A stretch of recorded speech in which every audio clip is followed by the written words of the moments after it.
Selamat datang di Beetle Channel, semoga kita bahagia. Jangan lupa subscribe, like, komen dan share agar channel ini semakin berkembang. Terima kasih. Novel jenius luar biasa. Bab 181. Manajer Lee, apakah menurut Anda WBE novel Feng Yu yang dibuat akan efektif? Apakah dia benar-benar yakin bahwa dia akan mampu menjual setidaknya 130.000 sepeda motor dalam setahun? Anda pikir itu mungkin? Meski motor ini terlihat cantik, performanya hanya sedikit lebih baik dari Honda 125. Jangan lupa soal harga. Kami sudah membahasnya. Harga eceran akan menjadi 19.800 RMB dan harga pemasok terendah pada 15.000 RMB. Lihat saja provinsi Longjiang kami. 30 juta penduduk dan hanya ada sedikit sepeda motor. Ada lebih banyak mobil daripada sepeda motor. Ada sekitar 1 miliar penduduk di China dan berapa banyak sepeda motor yang bisa dia jual. Sekalipun penjualannya lebih baik di selatan, yang paling bisa ia kalahkan adalah sekitar 100.000 unit dalam setahun. Jangan lupa tentang berapa banyak gaji yang kita dapatkan. Li Mingde berkata sambil menyeringai. Jika Feng Yu tidak bisa mengirim, dia harus membayar kembali biaya WBE novel kepada perusahaan mesin. Ini akan menjadi WBE novel gratis untuk perusahaan mesin. Li Mingde merasa senang. Feng Yu, kamu masih terlalu muda. Apakah Anda pikir ini sama dengan pelembab itu? Berapa harga satu humidifier? Pekerja rata-rata juga dapat membeli satu jika mereka menabung selama beberapa bulan. Berapa harga sepeda motor? Berapa banyak yang mampu membelinya dan berapa banyak yang mau membelanjakannya? Manajer Lee sangat cerdas. Ini akhir untuk Feng Yu. Baik dia dan ayahnya sama. Mereka berpikir bahwa memiliki saham perusahaan dapat membiarkan mereka melakukan apapun yang mereka inginkan. Tidakkah mereka tahu bahwa semua orang harus mendengarkan manajer Lee di sini? Direktur kantor berkata, apa yang kalian semua harus dengarkan aku? Kami demokratis. Semua keputusan hanya dapat disetujui oleh pemerintah kota setelah diskusi. Saya hanya seorang wakil. Meskipun Li Mingde mengatakan itu, dia sangat puas dengan apa yang dikatakan direktur kantor. Kata baik, layak mempromosikannya. Ketika mereka masih berbicara, seorang wakil manajer masuk dan dengan gembira berkata kepada Li Mingde. Manajer Li, saya telah mengirim orang-orang saya untuk bertanya-tanya. Sekarang banyak orang berbicara tentang sepeda motor Songjiang dan di mana membelinya. Saya memperkirakan bahwa ketika diluncurkan, kami dapat menjual setidaknya 100 sepeda di kota Bing. Li Mingde mengerutkan kening. Apakah Anda yakin? Wakil manajer itu bingung. Apa yang salah dengan manajer Li? Dia sepertinya tidak senang ketika mendengar bahwa sepeda motor akan laris manis. Tentu saja, seseorang dari unit istriku juga bertanya apakah dia bisa mendapatkannya sekarang. Mereka tidak sabar untuk naik sepeda kami. Meskipun gaji rata-rata orang masih sedikit, ada banyak orang kaya juga. Hanya distributor peralatan pertanian mereka yang dapat menghasilkan puluhan ribu dalam setahun. Mereka bahkan dapat membeli mobil, mengapa mereka tidak mampu membeli sepeda lagi? Manajer Feng, kami kehabisan poster. Apakah kita perlu mencetak ulang? Tanya Wu Zigang. Feng Yu menyesap teh panasnya dan perlahan melambaikan tangannya.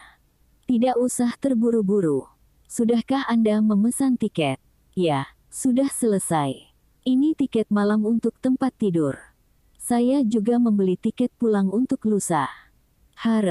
Poster dapat menunggu sampai kami kembali. Sudahkah Anda menghubungi distributor? Berapa banyak dari mereka yang tertarik? Poster yang dicetak ulang bukan untuk jalan-jalan dan lorong-lorong. Mereka adalah para distributor untuk menempel di luar toko mereka untuk menarik pelanggan. Saat ini, ada 7 distributor. Mereka semua adalah pelanggan lama, dan mereka menjamin bahwa mereka dapat menangani penjualan untuk provinsi mereka. Sisanya masih mempertimbangkan, tapi saya pikir mereka akan memberi kita jawaban dalam 2 hari. Pada awalnya, Wu Zigang berpikir tentang di mana mencari distributor. Feng Yu menyuruhnya untuk memanggil distributor peralatan rumah tangga itu dan bertanya apakah mereka tertarik menjadi distributor. Para distributor saat ini semuanya sangat pintar. Mereka tidak akan pernah terpaku pada satu jenis produk. Mereka akan menjual produk apapun yang populer selama ada untung. Lihat saja pakan ternak dari pabrik pengolahan makanan Taihua. Beberapa distributor peralatan rumah tangga itu juga mendapat hak distribusi untuk pakan ternak. Sekarang pakan ternak dijual di 3 provinsi timur laut dan diperluas ke selatan. Selain itu, biaya distribusi Feng Yu cukup tinggi saat ini. Mereka akan menghasilkan setidaknya 500 RMB untuk setiap sepeda motor yang terjual. Jika 200 unit terjual dalam sebulan, itu akan menjadi untung 100.000 RMB. Feng Yu mengangguk. Minta orang-orang kita untuk mengejar mereka. Reputasi kita juga dipertaruhkan di sini. Kami belum pernah membuat kerugian sebelumnya, dan mereka yang bekerja dengan kami juga mendapat untung. Aku tahu. Saya akan membuat mereka untuk menindaklanjuti. Malam itu, Feng Yu dan Wu Zigang pergi ke stasiun CCTV Beijing untuk mencari Cheng Baojun untuk memberitahunya tentang mengubah WBE novel mereka. Setelah Cheng Baojun menonton WBE novel dan dokumen sepeda motor yang difotokopi, ia mengangguk dan melapor kepada para pemimpinnya. Semua dokumen sudah terpasang, tetapi ia harus meminta persetujuan dari para pemimpinnya. Malam itu, Feng Yu mentraktir Cheng Baojun untuk makan malam lagi, dan keesokan harinya, Feng Yu menerima telepon dari Cheng Baojun di kamar hotelnya. Para pemimpinnya telah menyetujui. Dari tahun baru hingga Mei, WBE novel 4 bagian akan ditayangkan selama slot primetime. Itu akan sesuai dengan urutan WBE novel yang diberikan oleh Feng Yu. Awalnya, Feng Yu ingin menayangkan 1 WBE novel per bulan, tetapi terlalu sulit untuk mengubah WBE novel. Itu sebabnya Feng Yu memilih untuk mengudara semua WBE novel bersama. Bagaimanapun, WBE novel ini dapat digunakan selama 2 hingga 3 tahun. Mungkin dia akan memiliki ide yang lebih baik untuk WBE novel tahun depan. Feng Yu bertanya kepada Cheng Baojun apakah dia bisa memperpanjang kontrak WBE novel. Dia ingin mendapatkan 1 tahun lagi. Tapi Cheng Baojun menjawab Feng Yu harus menunggu sampai Maret setelah pertemuan mereka. Tapi dia berjanji akan memberitahu Feng Yu tentang hasilnya terlebih dahulu. Kamu sudah menonton CCTV kemarin? Hehe, pemberhentian geser Zhu Simao sangat keren. Betul. Dia sangat tampan saat melepas helmnya. Tidak Liu Daking lebih cantik. Saya terpesona ketika dia melepas jilbabnya. Sangat menarik melihat Liu Daking bertanya pada Zhu Simao sebagai balasan, apakah Anda ingin tumpangan, Tuan? Aku suka adegan terakhir ketika mereka berdua mengendarai sepeda. Tidak mungkin. Adegan ketika Zhu Simao mengendarai Liu Daking sebagai pembonceng adalah yang terbaik. Liu Daking memeluk pinggang Zhu Simao dan bersandar di punggungnya. Jika saya memiliki sepeda seperti ini, akan ada banyak gadis yang mau mengendarai saya. Bicaralah setelah kamu mendapatkan sepeda. Sepeda itu sangat indah. Apakah tersedia di kota Bing? Saya menduga itu adalah sepeda impor baik dari AS atau Jepang. Tidak, kurasa sepeda itu dari Eropa atau Uni Soviet. Hahaha, sekelompok orang bodoh ini. Bisakah Anda melihat apa ini? Seorang pria muda memegangi sebuah poster, ditunjukkan kepada semua orang. Itu poster Liu Daking. Anda telah menunjukkan itu untuk digunakan beberapa kali. Tidak, saya berbicara tentang motor ini. Tidakkah Anda berpikir bahwa itu akrab? Bisakah Anda melihat kata-kata yang ditulis di depan kecil di sini? Sepeda motor Songjiang. Apa artinya itu? Semua orang ingin tahu. Sepupu saya dari paman ketiga saya punya teman sekelas yang pamannya bekerja di perusahaan mesin. Sepeda motor Songjiang ini diproduksi oleh pabrik mesin Kota Bing. Apakah Anda masih berpikir bahwa itu tidak akan tersedia di Kota Bing? Hari ini adalah peluncuran produk dan lokasi penjualan pertama di Dongli di sana. Ingin pergi ke sana untuk melihatnya? Beri aku 1 unit. Saya telah membawa uang tunai. Aku di sini dulu. Beri aku 1 sepeda. Aku juga ingin sepeda. Warna merah dan helm merah juga. Percepat. Ketika beberapa pemuda ini mencapai lokasi penjualan, mereka mendapati bahwa tempat itu penuh dengan orang. Banyak orang berteriak bahwa mereka ingin membeli sepeda motor. Sederetan sepeda motor dipajang. Setiap sepeda sangat keren, dan mereka juga ingin mendapatkannya jika mendapat uang. Manajer Lee, angka penjualan hari ini keluar. Lee Mingde mengangkat kepalanya dan bertanya dengan cemas. Berapa banyak unit yang terjual? Bab 182. 106 unit. Berapa banyak? Lee Mingde tidak bisa mempercayai telinganya. 106 unit. Direktur kantor mengulangi. Mereka semua dijual dari lokasi penjualan di Bing City.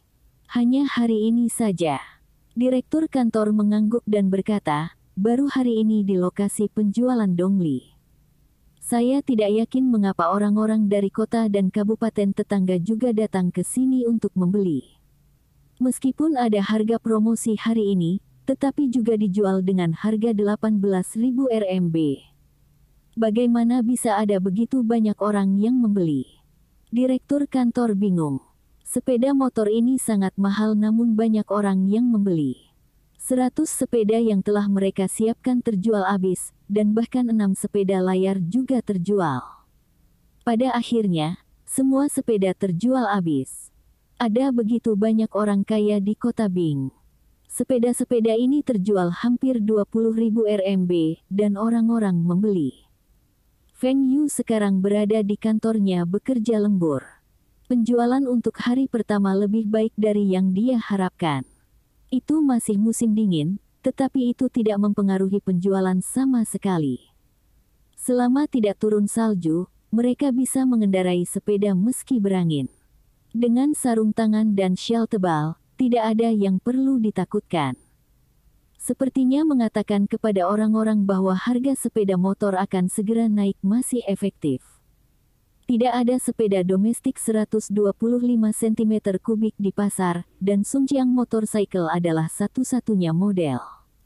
Sepeda impor memang memiliki 125 cm3, tetapi harga rata-rata di atas 25.000 RMB.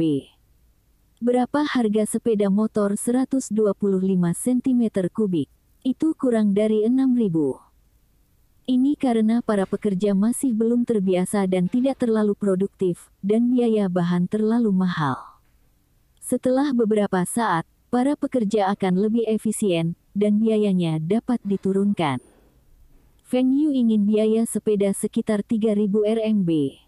Selama milenium, harga eceran sepeda 125 cm3 sekitar 5.000 RMB. Lini produksi Uni Soviet sangat maju tetapi efisiensinya terlalu rendah, dan terlalu banyak pemborosan. Tapi sekarang sudah dianggap oke. Sebuah sepeda motor dijual ke Taihua Trading dengan harga distributor dan masih mendapat untung 5.000 RMB, adalah sesuatu yang bahkan tidak berani dipikirkan oleh Lee Mingde di masa lalu. Keuntungannya hampir 100%. Ketika Lee Mingde pertama kali melihat biaya produksi, dia merasa itu tidak bisa dipercaya. Bagaimana biayanya sangat rendah. Setelah dikurangi biaya dan pengeluaran, sepeda motor ini lebih menguntungkan daripada traktor. Feng Yu telah mengatakan bahwa jika orang bersedia menghabiskan lebih dari 10.000 RMB untuk sepeda motor, mereka juga akan bersedia membayar 20.000 RMB selama desainnya indah dan motornya nyaman untuk dikendarai. Pada awalnya, Lee Mingde berpikir bahwa segmen yang ditargetkan Feng Yu terlalu kecil dan dia perlu meningkatkan keuntungan. Tetapi siapa yang mengira bahwa harga sepeda mereka hampir sama dengan sepeda impor, dan mereka menjual lebih baik. Zigang, Apakah ada perusahaan mesin yang pergi ke lokasi penjualan dan menyuruh orang-orang kita berkeliling? Tidak, tapi aku melihat beberapa dari mereka berkeliaran. Mereka pergi ketika kami menjual semua sepeda. Mereka harus melaporkan kembali ke Limingde. Yakinlah, manajer Feng. Tidak ada yang bisa mengganggu penjualan sepeda motor. Kami hanya akan mengikuti instruksi Anda. Wu Zigang juga percaya diri. Dia tidak pernah berharap bahwa sepeda motor ini sangat populer. Ada lebih banyak orang kaya di kota Bing daripada yang dia harapkan. Tapi dia memikirkan sepeda. Jika mereka tidak menggunakan semua uang mereka untuk membeli saham, mereka semua juga akan membeli sepeda motor ini. Mereka hanya bekerja selama setahun, dan mereka rela menghabiskan 20.000 RMB untuk sepeda motor. Maka mereka yang melakukan bisnis lebih awal dari mereka akan sama juga. Eksterior sepeda motor ini menarik dan terlihat lebih baik daripada sepeda domestik atau impor. Selain itu, ada dukungan selebriti, dan WB Novel ditayangkan di CCTV. Sekarang, hanya ada segelintir orang yang tidak mendengar sepeda motor Songjiang. Baik, siapkan hanya 50 unit untuk penjualan besok. Kami akan berhenti menjual setelah 50 unit ini terjual. 50 unit. Manajer Feng, 50 unit mungkin tidak cukup. Apakah Anda melakukan strategi pemasaran kelaparan seperti pelembab lagi? Wu Zigang tiba-tiba ingat. Ketika mereka mulai menjual pelembab ke pusat perbelanjaan, Feng Yu telah menggunakan metode ini untuk membuat konsumen merasa bahwa jika mereka terlambat, mereka tidak akan bisa mendapatkan pelembab bahkan ketika mereka punya uang. Ini untuk merangsang keinginan beli dari mereka yang masih mempertimbangkan, dan volume penjualan ternyata lebih baik. Feng Yu mengangguk. Distributor seharusnya tiba besok. Tunjukkan pada mereka kerumunan di lokasi penjualan kami. Keesokan harinya, distributor tiba di Bing City, dan meskipun penandatanganan kontrak adalah hari berikutnya, mereka datang lebih awal. Mereka tahu sifat orang-orang di Tai Hua Trading. Jika mereka terlambat, mereka mungkin akan diusir. Pada awalnya, banyak dari mereka masih ragu-ragu, tetapi setelah mereka menonton WB Novel di CCTV, mereka merasa ini adalah peluang besar. Mereka merasa bahwa pelembab tidak akan laku pada awalnya, tetapi setelah itu diupnovelkan di CCTV, penjualan meningkat. Masing-masing dari mereka menghasilkan untung besar. Kali ini, Tai Hua Trading tidak hanya diupnovelkan di CCTV, mereka bahkan menyewa 3 selebriti top untuk pengesahan produk. Mereka mendengar bahwa pada tahun berikutnya, akan ada WB Novel baru yang menatap Balding Chen dan Zhu Simao. Efek promosi dilakukan dengan baik, dan jika kualitas sepeda motor tidak terlalu buruk, tidak ada yang perlu dikhawatirkan dari penjualan. Mereka hanya perlu menempatkan sejumlah deposito, dan mereka dapat dengan cepat mendapatkan kembali jumlah itu dalam waktu sebulan. Beberapa distributor yang datang lebih awal, pergi ke lokasi penjualan untuk melihatnya. Ada kerumunan besar, dan sebagian besar orang di sana hanya penonton, tetapi ada juga beberapa pembeli juga. Apa? Habis terjual terlalu awal. Berapa banyak sepeda motor yang dijual? Sekarang baru jam 2 siang. 50 unit. Dari jam 9 pagi sampai sekarang. 50 unit terjual habis dalam 5 jam. Apa? Kemarin mereka menjual lebih dari 100 unit, dan semuanya terjual pada jam 5 sore. Jika penjualan sepeda motor bisa begitu baik di kota Bing pedesaan ini, maka wilayah pesisir dan provinsi yang lebih makmur harus menjual jauh lebih baik. Kami sudah bekerja bersama lebih dari 1 kali. Ada beberapa wajah yang tidak dikenal, tetapi saya percaya bahwa semua orang di sini harus tahu aturan perdagangan Tai Hua. Kami akan membagi pasar berdasarkan provinsi. Setiap bulan penjualan tidak bisa lebih rendah dari 400 unit. Harga pemasok setiap sepeda motor adalah 15.000 RMB. Kami masih akan membayar tambahan 5% dari harga pemasok sebagai komisi. 3 distributor teratas setiap bulan juga akan menerima hadiah berbeda. Manajer Wu, saya ingin mendapatkan wilayah barat laut. Kuota 400 unit setiap malam sedikit tinggi. Meng, King, Tibet. Daerah ini agak berbeda. Kami akan berbicara dengan Anda secara terpisah nanti dan memberikan kuota yang masuk akal. Apakah ada pertanyaan lain untuk provinsi lain? Wu Zigang meraung. Manajer Wu, jika menurut apa yang baru saja kamu katakan, apakah itu berarti semakin banyak kita menjual, semakin banyak komisi yang bisa kita dapatkan? Betul. Tidak hanya 3 distributor teratas yang akan diberikan penghargaan. 3 penjualan teratas untuk tahun ini juga akan dihargai. Ingatlah bahwa semakin banyak Anda menjual, semakin banyak keuntungan yang akan Anda peroleh. Juga, saat ini Anda semua hanya perlu menempatkan deposit sekali pakai. Ini untuk mencegah masalah arus kas di pihak Anda. Manajer Wu, bisakah setorannya lebih rendah? Tidakkah Anda berpikir bahwa 500.000 RMB banyak? Anda melihat berapa banyak barang yang kami kirimkan kepada Anda bernilai setiap bulan. 400 unit bernilai total 6 juta dan apakah setoran RMB 500.000 banyak? Jika Anda tidak dapat membayar deposit, Anda dapat mundur. Perusahaan kami dapat dengan mudah mendirikan kantor penjualan di provinsi yang Anda tangani. Teriak Wu Zigang. Orang-orang ini masih berdiskusi di antara mereka sendiri. Feng Yu menggelengkan kepalanya. Sepertinya dia harus melakukan ini sendiri. Bab 183. Ketika Feng Yu berdiri, semua orang diam. Beberapa pendatang baru masih ingin mengatakan sesuatu, tetapi mereka melihat teman-teman mereka memberi isyarat kepada mereka untuk tutup mulut. Feng Yu senang dengan sikap mereka. Para pendatang baru itu masih belum tahu penanggung jawab di sini. Ada beberapa dari Anda yang datang lebih awal dan melihat apa yang terjadi di lokasi penjualan Bing City. Kalian semua bisa tahu kalau motornya laris manis. Sepeda motor Songjiang adalah 125 cc, dan itu adalah sepeda paling kuat yang diizinkan di Cina saat ini. Kami memiliki kemampuan untuk memproduksi sepeda yang lebih besar. Ketika pemerintah melonggarkan peraturan, kami akan segera meluncurkan sepeda yang lebih besar. Kami memiliki semua terkait teknologi dan mesin untuk memproduksinya sekarang. Dari teknologi hingga desain eksterior dan strategi pemasaran hingga penetapan harga. Ini semua adalah kemampuan kami. Apalagi yang kalian khawatirkan?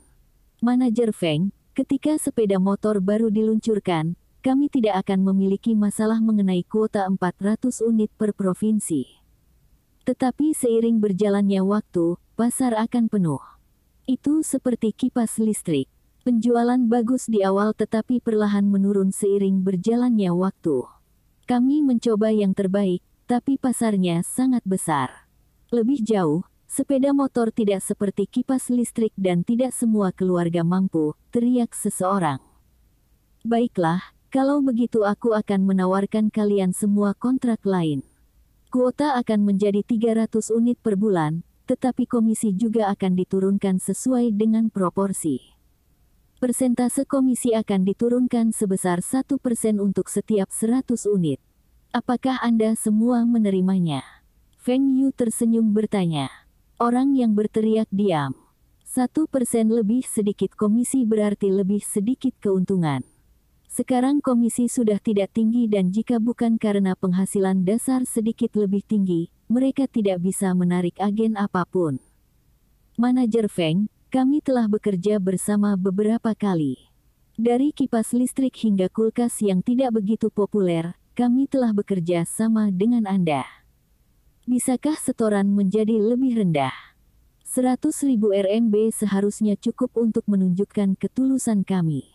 Seorang pelanggan lama bertanya.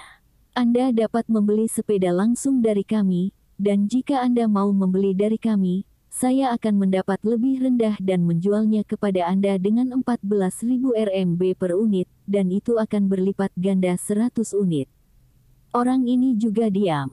Bahkan jika Feng Yu membiarkan mereka mendapatkan lebih banyak keuntungan, 100 unit juga akan menelan biaya 1,4 juta. Jika mereka dapat membayar begitu banyak uang, maka apakah mereka akan menawar setoran 500.000 RMB? Kalian semua tidak ingin membeli sepeda motor di depan. Apakah Anda tahu berapa banyak tekanan arus kas yang dihadapi perusahaan saya? Sudahkah Anda semua menghitung? Ada lebih dari selusin orang di sini dan jika Anda masing-masing adalah distributor untuk suatu provinsi, setiap bulan akan lebih dari unit. Berapa yang harus saya bayar kepada perusahaan mesin? Kalian semua berpikir dengan hati-hati. Saya hanya mengumpulkan 500.000 deposit dari Anda masing-masing. Apakah itu benar-benar banyak? Feng Yu berbicara omong kosong lagi. Dia tidak perlu membayar 1 sen pun ketika dia mendapatkan sepeda dari perusahaan mesin dan hanya perlu membayar mereka pada akhir bulan. Setoran untuk sepeda. Setoran setiap provinsi adalah 500.000 RMB dan setelah membayar perusahaan mesin, bagaimana dengan sisanya? Taihua Trading adalah distributor utama untuk sepeda motor Songjiang, dan Feng Yu telah menandatangani kontrak dengan Li Mingde. Dia bisa mendapatkan sepeda motor dengan harga 11.000 RMB per unit, dan tambahan apapun akan menjadi keuntungan Taihua Trading. Tentu saja, jika Taihua Trading tidak dapat mencapai target yang ditetapkan, Taihua Trading harus membayar kembali perusahaan mesin 500 EMB untuk setiap sepeda yang tidak terjual dan semua biaya WBE Novel yang termasuk slot WBE Novel CCTV dan pembayaran untuk WBE Novel. Bagi Li Mingde, Feng Yu sedang menggali kuburannya sendiri, dan dia ingin memberi Feng Feng pelajaran. Ini untuk mencegah Feng Yu dari campur tangan manajemen perusahaan mesin. Anda ingin hak distribusi sepeda motor. Bermimpilah. Pada awalnya, Li Mingde ingin menunggu Feng Yu gagal dan melihat apakah ayah dan anak Feng masih berani melawannya di perusahaan.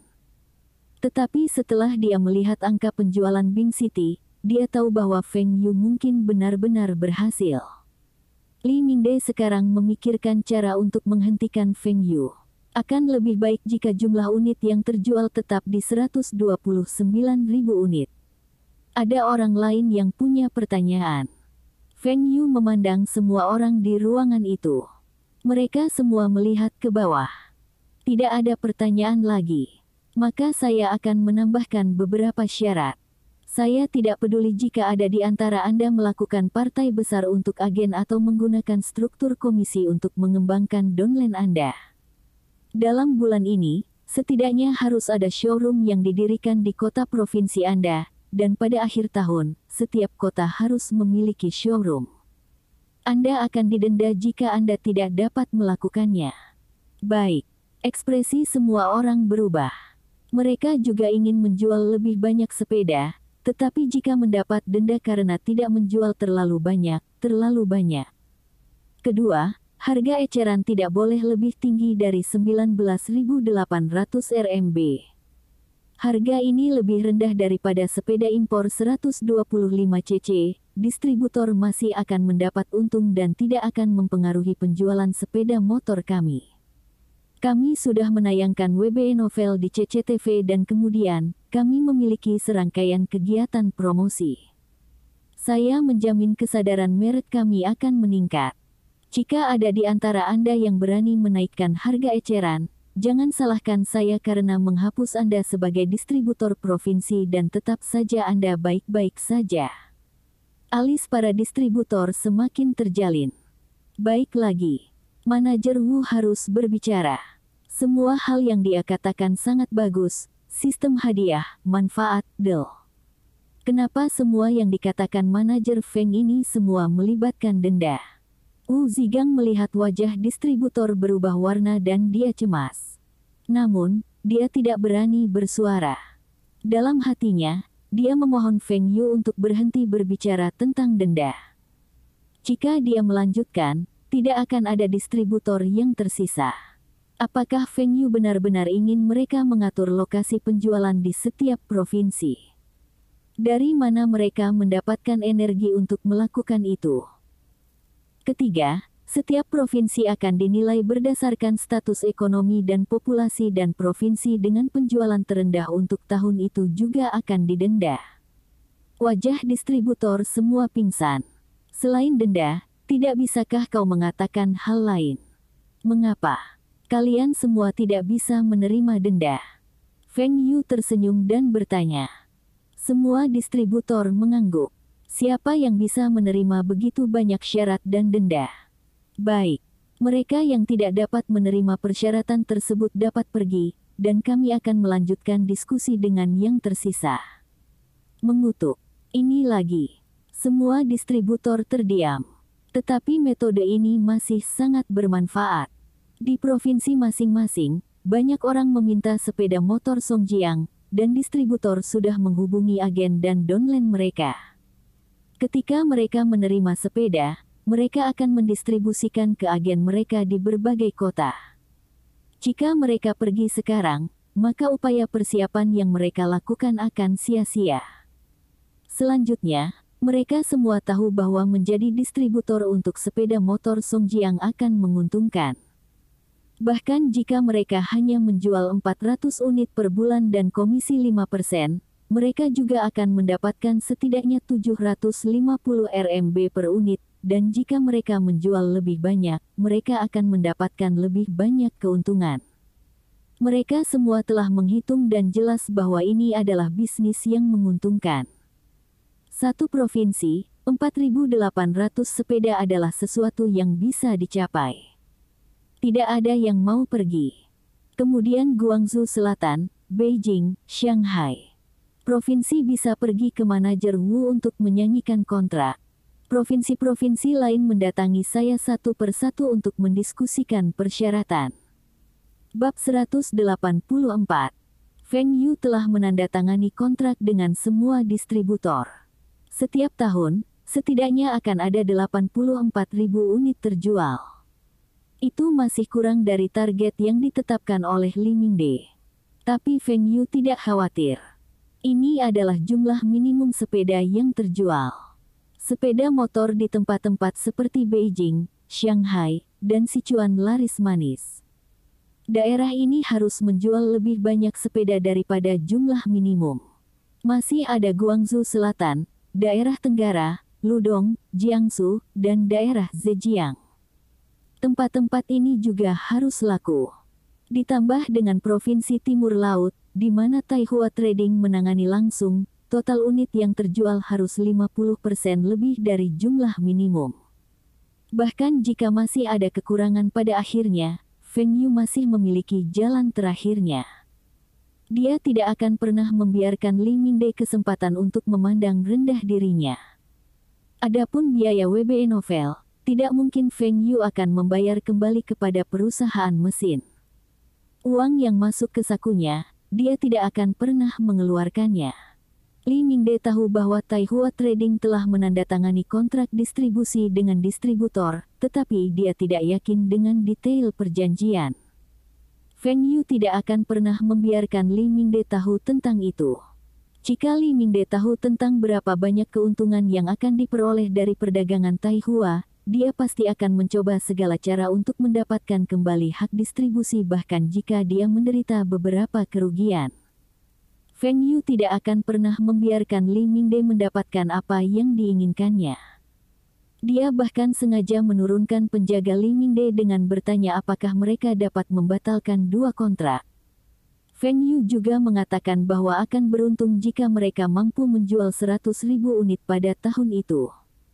Li Mingde tidak menerima permintaan Feng Yu. Ini adalah kesempatan baginya untuk memenangkan Feng Yu dan melibatkan beberapa juta biaya WBE Novel. Jika dia menang, dia tidak hanya akan mendapatkan kesempatan untuk mendidik Feng Yu tentang cara melakukan sesuatu, dan itu juga akan membangun otoritasnya di perusahaan mesin lebih lanjut. Dia akan bisa mendapatkan keputusan akhir di pabrik sepeda motor dan masih mendapatkan kembali jutaan biaya WBE Novel.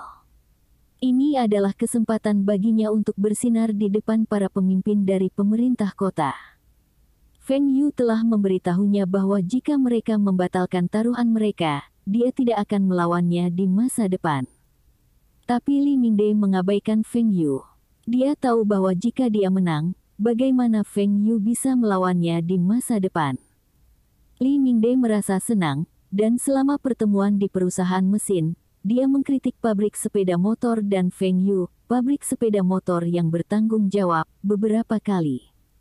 Dia menegur Feng Yu karena tidak berada di pabrik, penjualan sepeda motor, dan biaya pembuatan, Ketika Li Mingde memarahi Feng Yu, dia terdengar seolah-olah Feng Yu tidak melakukan pekerjaannya di pabrik sepeda motor. Dia sedang menunggu waktu di mana dia bisa menyingkirkan Feng Yu. Jika Hong Haitao tidak menyatakan bahwa dia bersedia menyerah dan pengusaha Hong Kong mendukung Feng Yu tidak akan pernah mendapatkan kesempatan untuk menjadi direktur pabrik sepeda motor. Bahkan ketika Feng Yu mendapat dukungan, Li Mingde tidak membiarkan Feng Yu menjadi direktur pabrik. Dia hanya mengizinkan Feng Yu menjadi direktur akting. Jika Feng Yu tidak bisa membuahkan hasil dalam setahun, maka dia akan diganti. Bahkan jika Feng Yu menghasilkan hasil yang luar biasa dan menjadi direktur pabrik, Li Mingde tidak takut. Pabrik sepeda motor masih merupakan anak perusahaan dari perusahaan mesin dan masih di bawah manajemennya. Dia masih menjadi manajer umum perusahaan mesin. Jika Feng Yu adalah seorang kaisar, dia akan menjadi ayah kaisar. Hal yang paling membuat Feng Yu marah adalah pemungutan suara. Staf manajemen yang lebih tinggi di pabrik sepeda motor ditunjuk oleh Li Mingde, dan selama pengambilan keputusan, pemungutan suara Feng Yu terlalu menjengkelkan dan telah mengganggu rencananya beberapa kali. Li Mingde percaya bahwa Feng Yu tidak akan lama berada di kursi ini. Ketika penjualan masih belum meningkat selama setengah jalan, dia akan mencari Hong Haitao untuk mendiskusikan penggantian Feng Yu. Dia bahkan bisa menerima Hong Haitao mengambil alih posisi ini. Tidak peduli apapun, pabrik penerbangan masih lebih besar dari perusahaan mesin, dan peringkat Hong Haitao lebih tinggi darinya. Dia juga lebih berpengalaman dan masih memiliki koneksi dengan militer. Tidak mungkin Li Mingde bisa marah padanya karena memberikan suara untuk memilih direktur pabrik. Jika bukan karena pemerintah kota, pabrik penerbangan juga tidak akan mendapatkan 14% saham perusahaan mesin. Teknologi yang dimiliki oleh pabrik penerbangan tidak terkait dengan sepeda motor.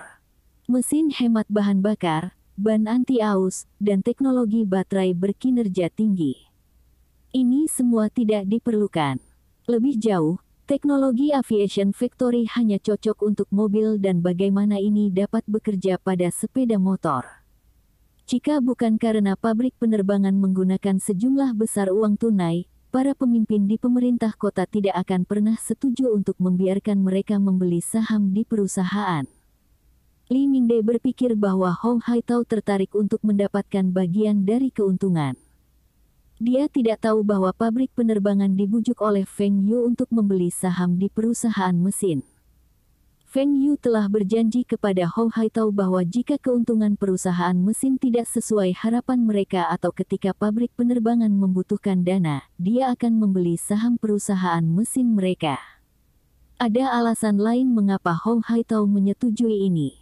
Feng Yu telah memberitahunya kabar baik. Tungku listrik berkekuatan sangat tinggi yang diinginkan oleh pabrik penerbangan ditemukan. Pihak lain memutuskan untuk menjualnya, dan mereka berada di tengah negosiasi harga. Pabrik penerbangan harus menerima tungku pada bulan Maret paling awal atau terakhir pada bulan Juni.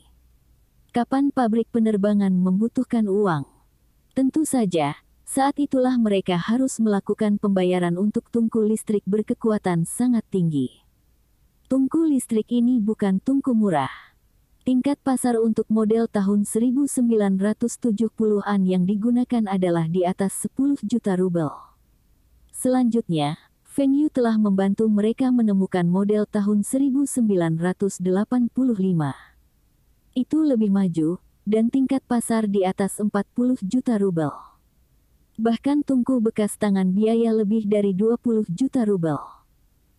Saat ini, Eropa dan AS telah membatasi teknologinya di China, dan bahkan Anda punya uang, Anda mungkin tidak mendapatkan apa yang Anda inginkan. Itulah alasan mengapa pemerintah Cina tidak bisa mendapatkan tungku ini untuk pabrik penerbangan. Ketika tungku tiba di kota Bing, Hou Haitao dapat menggunakan saham pabrik mesin untuk membayar sebagian dan sisanya dari pabriknya. Itu sudah cukup. Feng Yu telah mencoba membujuk Hou Haitao untuk menggunakan bagiannya dalam pelembab sebagai bagian dari pembayaran, tetapi Hou Haitao menolak saran ini. Pelembab memberinya lebih banyak keuntungan daripada perusahaan mesin dan penilaian Feng Yu atas saham pelembab itu terlalu rendah. Itu hanya uang tunai. Pabrik penerbangan kami pasti dapat meningkatkannya. Bahkan jika kita tidak dapat mengumpulkan dana yang dibutuhkan, kita juga bisa mengajukan permohonan dari atasan. Ini adalah tungku listrik berdaya sangat tinggi. Para pemimpin di atas harus tahu pentingnya tungku ini dan pasti akan menyediakan dana. Namun, meskipun Hou Haitao berpikir seperti ini, dia masih khawatir atasannya akan mengambil alih tungku listrik berkekuatan sangat tinggi dan mengirimkannya ke pabrik lain. Itu sebabnya dia mencoba menggunakan caranya sendiri untuk membayar tungku. Nilai saham perusahaan mesinnya akan naik ketika pihak Uni Soviet mengirimkan tungku. Ini lebih baik daripada meninggalkan uang di pabrik atau banknya. Dia juga tidak perlu khawatir tentang para pemimpin mentransfer dana pabrik. Hou Haitao sekarang berusaha melindungi semua dana yang tersedia yang dimilikinya. Dia harus mendapatkan tungku itu. Ketika Feng Yu menyarankan metode ini kepadanya, dia langsung setuju. Dia menggunakan semua koneksinya di Bing City dan berhasil menjadi pemegang saham di perusahaan mesin. Ini semua adalah bagian dari rencana rahasia Feng Yu. Pemerintah kota mendapat sejumlah uang. Li Mingde puas karena pabrik sepeda motor milik perusahaan mesin dan Feng Yu tidak pergi ke pabrik penerbangan. Hou Haitao dapat menyisihkan dana pabriknya dengan aman dan menyatakan pendapatan yang lebih rendah kepada atasan. Ketika tungku tiba, ia akan menggunakan saham ini sebagai bagian dari pembayaran. Orang yang paling puas adalah Feng Yu. Ketika tungku tiba di kota Bing, ia akan menjadi pemegang saham utama perusahaan mesin. Bab 185. 1990 akan segera berakhir, dan Taihua Trading mengadakan pertemuan terakhir mereka. Sifat pertemuan ini seperti pertemuan tahunan di tahun-tahun mendatang. Agendanya adalah untuk meringkas kinerja keseluruhan tahun itu, memberi penghargaan kepada yang berkinerja terbaik dan memberikan bonus dan hadiah akhir tahun. Wu Zigang dan yang lainnya menghiasi ruang pertemuan dengan bendera dan balon berwarna. Bahkan ada potongan kertas merah di jendela. Masing-masing dari mereka bersemangat dan dengan penuh semangat menunggu Feng Yu untuk mengumumkan hadiah akhir tahun yang dijanjikan. Hanya 2 staf keuangan yang gugup. Mereka telah bergabung dengan perusahaan pada pertengahan tahun dan apakah manajer Feng akan memberi mereka hadiah yang sama? Jika sepeda mirip dengan sepeda Jialing, masing-masing seharga 5.000 hingga 6.000 RMB, mereka mungkin mendapatkan masing-masing satu. Tapi harga eceran Songjiang Motorcycles hampir 20.000 RMB. Tetapi Wu Zigang telah memberitahu mereka bahwa bahkan jika mereka tidak mendapatkan hadiah yang sama dengan mereka, hadiahnya tidak akan kecil. Dengan pendapatan Taihua Trading tahun ini dan kemurahan hati manajer Feng, kedua staf keuangan ini harus mendapatkan tidak kurang dari 5.000 RMB. Berapa nilai 5.000 RMB? Meskipun upah rata-rata kota Bing naik tahun lalu, tetapi masih tidak mencapai 1.500 RMB. Ini bukan bulanan, ini pendapatan tahunan. 5.000 RMB adalah gaji lebih dari 3 tahun dari tempat kerja sebelumnya. Keduanya diyakinkan setelah mendengar dari Wu Zigang dan menantikan pertemuan akhir tahun. Pertemuan dimulai, dan Feng Yu memasuki ruangan dengan tangan kosong. Semua orang terpana. Tangan kosong, bagaimana dia bisa dengan tangan kosong? Di mana hadiah akhir tahun yang dijanjikan? Di mana kunci sepeda motor? Manajer Feng berubah pikiran. Kenapa semua orang tampaknya tidak bersemangat? Ini adalah pertemuan akhir tahun, dan mulai besok dan seterusnya, semua orang akan berlibur. Kalian semua tidak bahagia. Feng Yu sengaja bertanya. Selain guru, unit mana yang memiliki cuti tahunan lebih panjang dari Tai Hua Trading? Dari tahun baru Imlek sampai hari ke-15 tahun baru Imlek. Juga, Tai Hua Trading berbeda dari tempat lain. Mereka memiliki 5 hari kerja seminggu. Sementara pekerja lain hanya memiliki 1 hari libur per minggu, staf perdagangan Tai Hua punya 2 hari. Jika mereka harus bekerja lembur, mereka akan dibayar 2 kali lipat. Perusahaan mana yang dapat menandingi manfaat ini? Di pabrik-pabrik, ketika para pemimpin meminta Anda untuk bekerja lembur, itu berarti dia berpikir Anda mampu dan Anda tidak akan dibayar untuk lembur dan tidak dapat memiliki keluhan apapun. Ketika Wu Zigang dan yang lainnya memberitahu orang lain di pabrik selang motor, semua orang iri pada mereka dan bahkan mencari serikat pekerja pabrik motor untuk meminta upah lembur ganda. Pabrik-pabrik tidak dapat mengeksploitasi pekerja. Ini menciptakan sakit kepala besar bagi Li Xiu. Pabrik motor telah membayar upah lembur pekerja mereka, dan dihitung dengan jam. Mereka sudah menjadi pabrik pertama di seluruh kota, provinsi dan bahkan negara. Pembayaran 2 kali lipat untuk lembur. Li Xiu belum pernah mendengar ini sebelumnya. Li Xiu yang marah pergi mencari Feng Yu. Dia berpikir bahwa Feng Yu yang menciptakan semua masalah ini untuknya.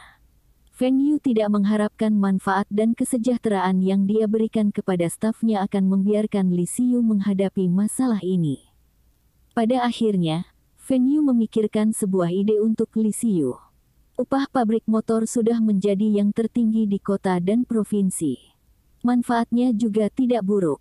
Tetapi dibandingkan dengan keuntungan pabrik motor, itu bukan apa-apa. Mengapa tidak mengusulkan kepada pemerintah kota untuk memberikan tambahan gaji 1 bulan kepada para pekerja sebagai bonus akhir tahun? Setelah Li Xiu mengganggu, pemerintah kota akhirnya menyetujui usulan Li Xiu. Para pekerja di pabrik motor juga senang. Para pekerja berterima kasih kepada Li Xiu dan reputasinya naik. Ini adalah sesuatu yang tidak terduga. Tapi setelah hari ini, Li Xiu akan sakit kepala lagi. Feng Yu memutuskan bahwa dia akan bersembunyi setelah pertemuan hari ini dan tidak menjawab panggilan Li Xiu. Setelah Feng Yu selesai bertanya, semua orang diam. Hanya Wu Zigang yang memecah kesunyian.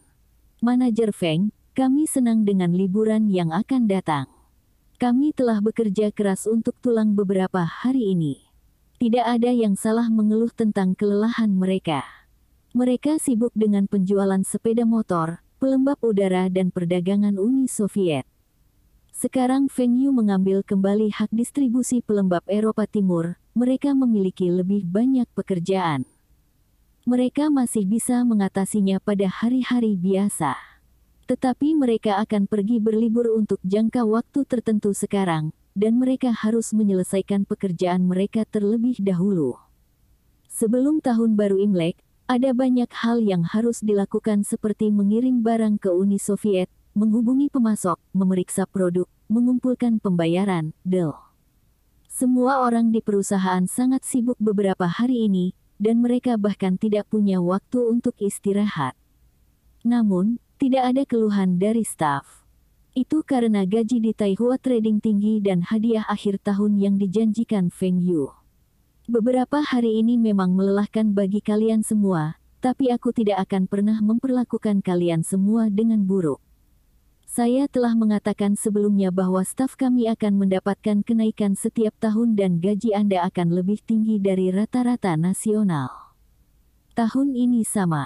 Mulai bulan depan dan seterusnya, Anda semua akan mendapatkan kenaikan 10%, dan di antara Anda, akan ada 3 orang yang akan mendapatkan kenaikan 15%. 3 orang ini memiliki penjualan tertinggi untuk mesin dan teknologi Uni Soviet. Setelah Feng Yu selesai berbicara, semua orang bertepuk tangan. Memiliki kenaikan gaji layak disemangati. Setelah tepuk tangan berhenti, Feng Yu melanjutkan. Tahun lalu, perusahaan kami berhasil. Keuntungan dari ekspor Uni Soviet mencapai 3,67 juta rubel dan keuntungan dari impor bahkan lebih tinggi. Itu mencapai 14 juta rubel. Itu terutama mesin dan teknologi. Sebagian besar laba ini digunakan untuk berinvestasi di perusahaan mesin.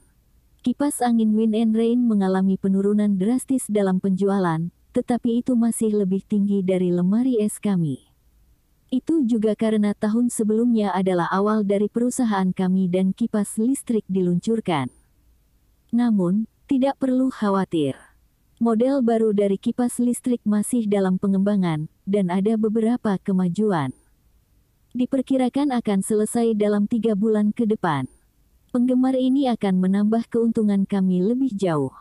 Keuntungan humidifier untuk domestik dan luar negeri ditutup hingga 10 juta dolar Amerika Serikat. Ini adalah aliran pendapatan utama perusahaan kami. Kalian semua harus mulai mengembangkan pasar di kota-kota berperingkat kedua dan ketiga. Feng Yu memberi mereka ringkasan kinerja perusahaan dan tepuk tangan meriah. Mereka tiba-tiba menyadari bahwa tahun lalu, perusahaan menghasilkan banyak keuntungan. Tentu saja, mereka tahu bahwa ini karena Feng Yu. Jika bukan karena kreativitas dan pikiran inovatif Feng Yu, hubungannya dengan Uni Soviet dan pengusaha Hong Kong, perusahaan tidak akan mencapai hasil seperti itu. Ini akan menyimpulkan pembaruan kinerja tahun ini dan arah untuk tahun yang akan datang. Apakah ada hal lain yang kalian semua ingin bersuara? Feng Yu bertanya sambil tersenyum. Wu Zigang dan yang lainnya linglung. Apa? Inilah akhirnya. Apakah ini saatnya mengumumkan hadiah dan bonus akhir tahun? Mungkinkah harga eceran sepeda motor terlalu tinggi, dan Feng Yu menyesal? Hahaha. Oke, aku tidak akan bercanda dengan kalian semua.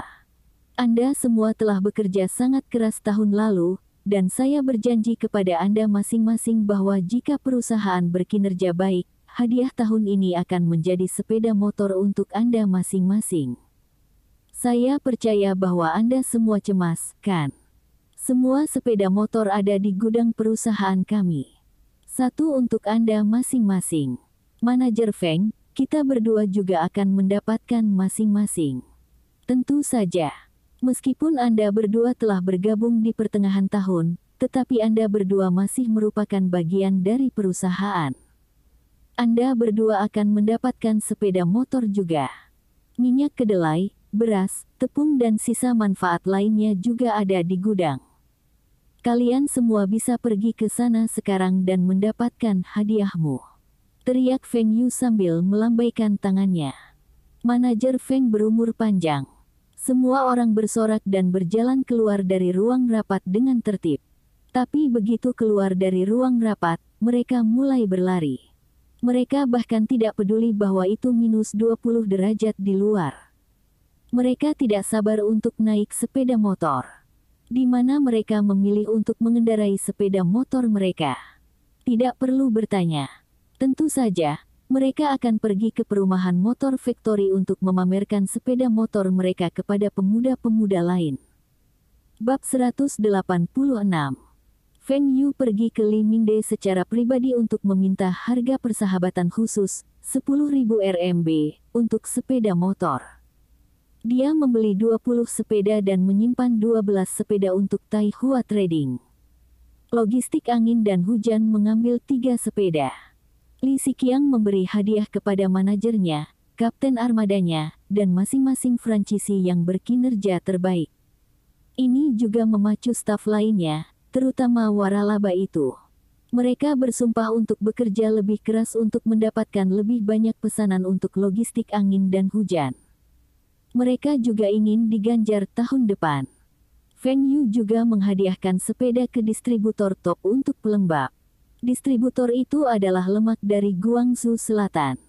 Meskipun Lemak sudah membeli mobil dan motor itu bukan sesuatu yang dia butuhkan, tetapi distributor lain iri padanya. Harga eceran sepeda adalah sekitar 20.000 RMB. Bahkan jika mereka tidak akan mengendarainya, mereka selalu bisa menjualnya. 3 sepeda motor dikirim ke kabupaten. Wakil Direktur Pabrik Taihua Food Processing Factory diberi hadiah dengan 1 sepeda. Peternak Tian Pengpik yang bertanggung jawab juga mendapatkan sepeda, dan Feng Xingtai menyimpan 1 sepeda untuk dirinya sendiri. Dia mengatakan bahwa mengendarai sepeda motor di summer terasa lebih baik daripada mengendarai mobil. Lebih nyaman mengendarai sepeda untuk memancing. Menghemat banyak bensin juga. Feng Yu memuat sepeda terakhir bersama dengan barang-barang lainnya menuju Uni Soviet. Dia memberikannya pada Kirilenko. Orang Rusia suka memberi dan menerima hadiah. Feng Yu tahu bahwa Kirilenko suka mengendarai sepeda dan ini adalah hadiah yang sempurna untuknya. Jika Feng Yu menyarankan kepada Kirilenko bahwa dia ingin mengekspor sepeda motor, Kirilenko mungkin tidak tertarik. Karakter Kirilenko yang arogan dan bangga masih merasa bahwa Uni Soviet lebih baik daripada Cina dalam hal kemampuan manufaktur. Tetapi jika itu adalah hadiah, Kirilenko akan mencoba mengendarai sepeda. Jika sepeda motor menjadi populer di kalangan kelompok dari 2 generasi, Kirilenko akan memesan batch dari Feng Yu, dan Feng Yu pasti akan markup harga. 3 hari kemudian, Feng Yu menerima telepon dari Kirilenko. Desain motornya berbeda dari yang dia bayangkan. Dia merasa bahwa desain ini aneh. Roda terlalu dekat, dan ketika mengendarai, motornya terasa terlalu panjang. Ketika satu orang mengendarai sepeda, masih ada ruang untuk 2 pilions. Manual instruksi bahkan menyatakan bahwa motor ini dapat membawa barang yang ringan. Mesinnya juga tidak nyaring. Itu lebih tenang daripada sepeda Soviet, dan penskorsannya sama, dengan ukuran tubuhnya, dia masih bisa berbelok tajam dengan motor dan masih merasa nyaman. Bagian yang paling mengejutkan adalah motor ini memiliki spatbor di roda belakang. Ini adalah sesuatu yang tidak pernah terlihat di sepeda Soviet. Dengan cara ini, pengendara tidak akan kotor ketika jalannya berlumpur. Ini dipikirkan dengan baik. Feng, aku sangat menyukai hadiahmu. Yakinlah. Negosiasi tungku listrik bertenaga ultra tinggi berjalan lancar. Itu harus selesai dan dikirim ke kota Bing dalam waktu 2 bulan. Sekarang hanya harga. Jangan khawatir, saya tidak akan membiarkan Anda membayar lebih. Saya percaya kamu. Kami adalah teman baik. Saudara Ki, bantu saya mencari mesin lain dan teknologi terkait. Saya tertarik pada semua itu.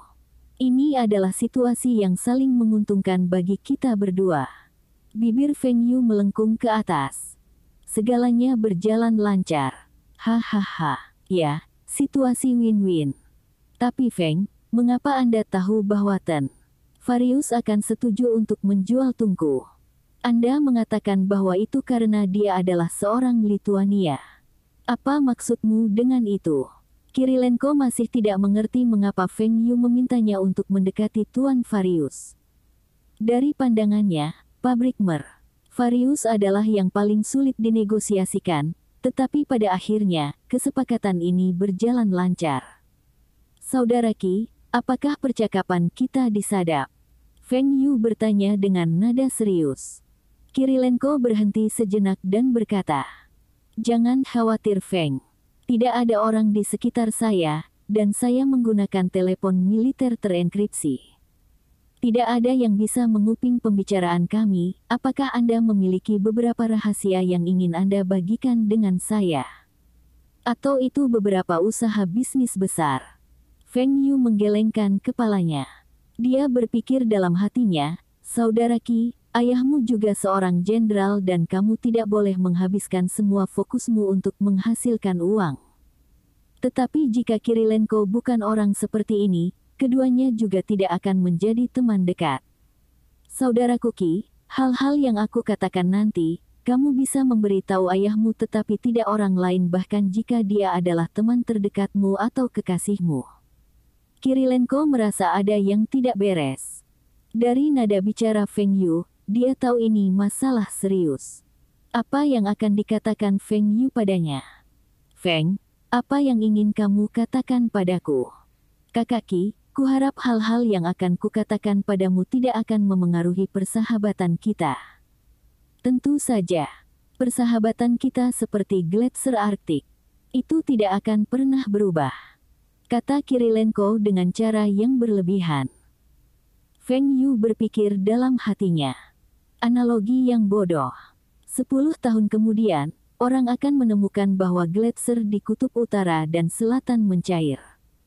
Bagaimana bisa tetap sama selamanya? Baik, saudara Qi, saya memberitahu Anda informasi yang sangat penting, dan Anda mungkin tidak dapat menerima apa yang saya katakan. Tapi tolong biarkan saya selesai dan tidak mengganggu saya, kata Feng Yu serius. Tidak masalah. Kakak Qi, informasi yang kukatakan padamu adalah bahwa Lituania mungkin meninggalkan Uni Soviet. Apa katamu? Bagaimana Lituania bisa meninggalkan Uni Soviet? Berhenti bercanda. Feng Yu, Anda bilang tidak akan mengganggu saya. Saya baru saja menyelesaikan kalimat, dan saya terganggu. Kakak Qi, biarkan aku selesai. Anda bisa menyelidikinya di Uni Soviet. Apakah para direktur pabrik Lituania itu berusaha menjual peralatan dan aset pabrik mereka?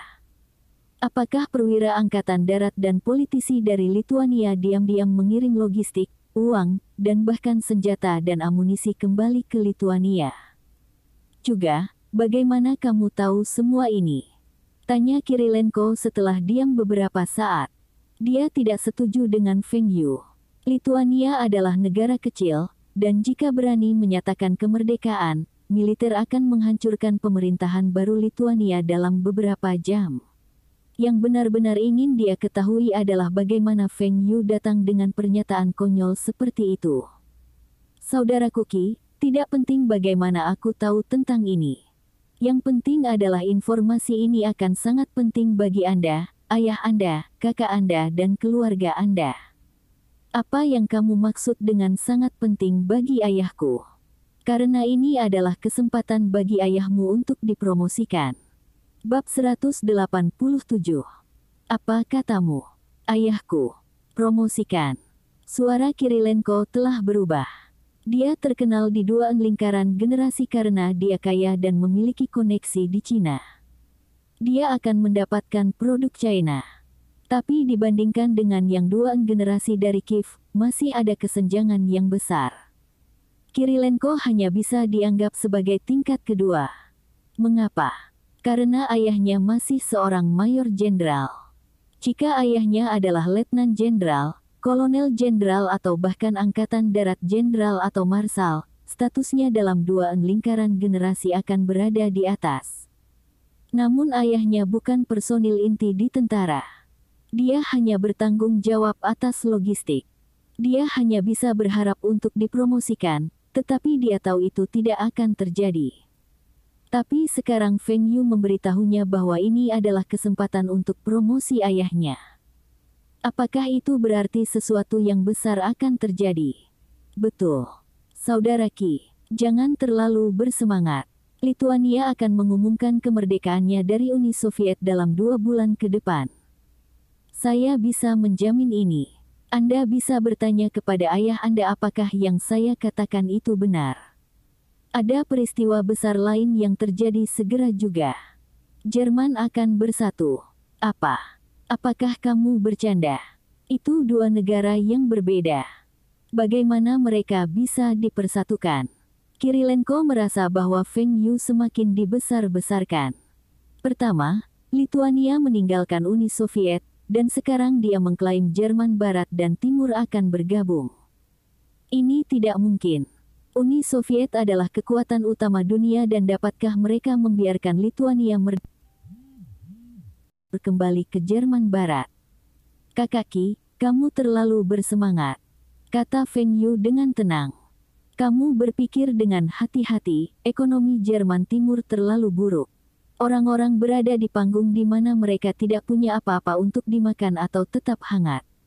Jerman Barat telah membantu baik timur maupun barat pada awalnya adalah sebuah negara. Orang-orangnya sama. Apakah Anda berpikir bahwa orang-orang dari Jerman Timur tidak ingin memiliki standar hidup Jerman Barat? Dalam hati Feng Yu, dia merasa bahwa Uni Soviet terlalu kejam. Mereka telah mengeksploitasi Jerman Timur. Uni Soviet mengambil semua industri dan bakat dari Jerman Timur dan kemudian tidak memberikan bantuan kepada negara. Itu hampir seperti Jerman Timur dijajah. Jika Jerman Timur memiliki seseorang seperti keluarga Kim di Korea Utara, mereka dapat mencuci otak orang-orang mereka untuk menyembahnya dan mendapatkan bantuan dari negara-negara tetangga. Dengan cara ini, tidak ada peluang bagi kedua Jerman untuk bergabung lagi. Tetapi Jerman Timur tidak memiliki seseorang seperti Kim. Uni Soviet juga tidak peduli dengan mereka. Haruskah Jerman memimpin dua jenis standar kehidupan? Terutama ketika standar hidup antara kedua negara melebar. Sebagian besar Jerman Timur kelaparan karena tidak ada sumber daya yang cukup untuk mereka. Kirilenko diam. Dia sedang memikirkan apa yang dikatakan Feng Yu. Tampaknya Feng Yu benar. Mereka semua adalah orang Jerman dari negara yang sama di masa lalu. Jika Jerman bisa berpisah di masa lalu, itu juga memungkinkan bagi kedua Jerman untuk bersatu di masa depan. Saudara Ki, Anda memikirkan tentang April dan Mei tahun lalu. Banyak orang Jerman Timur melarikan diri ke Jerman Barat. September dan Oktober lalu, ada banyak demonstrasi di kota-kota di sekitar Jerman Timur. Presiden mereka bahkan mundur. Tahun lalu, tembok Berlin juga dibuka. Saya percaya bahwa dalam beberapa bulan, tembok Berlin akan dihancurkan dan Jerman akan bersatu. Feng Yu melanjutkan. Kirilenko terdiam. Dia tahu apa yang dikatakan Feng Yu. Beberapa ilmuwan di Uni Soviet ingin kembali ke Jerman Timur. Awalnya, dia juga menertawakan para ilmuwan itu.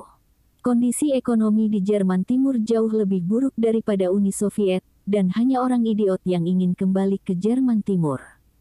Tetapi bagaimana jika orang-orang ini kembali ke Jerman Timur adalah karena mereka ingin pergi ke Jerman Barat atau mereka ingin bergabung dengan Jerman yang bersatu?